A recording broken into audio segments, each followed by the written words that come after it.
గతం పరిపాలనకి ఇప్పటికే ఉంది కంప్లీట్ డిఫరెన్స్ అండి. గతం అంతా కక్షపూరిత రాజకీయాలు, రౌడీ రాజకీయాలు ఎక్సెట్రా అన్ని తప్ప డెవలప్మెంట్ లేదు. అమరావతి మెయిన్ రాజధాని అమరావతి లేదు. పిల్లలకి ఫీజు రియంబర్స్మెంట్, అప్పుడు నేను చదువుకునే టైంలో మాకు ఫీజు రియంబర్స్మెంట్ తీసేశారు. మాకు 1.5 lakh కడితే గానీ మాకు సర్టిఫికేట్స్ ఇవ్వని పరిస్థితి ఆ టైంలో. రోడ్స్ చూస్తే రోడ్స్ అన్ని గుంతలమయంగా ఉన్నాయి.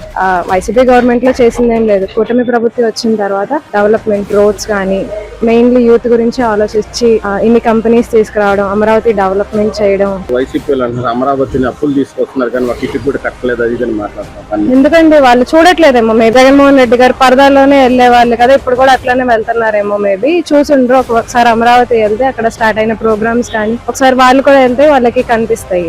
అసలు స్కూల్స్ చూసుకుంటే గవర్నమెంట్ స్కూల్స్ నారా లోకేష్ గారి నాయకత్వంలో చాలా బాగా జరుగుతున్నాయి. స్కూల్స్ లో డెవలప్మెంట్ అంతా. ఆ టీచర్స్ కూడా అసలు లోకేష్ గారిని చూసి ఎంతో ఇన్స్పైర్ అవుతున్నారు.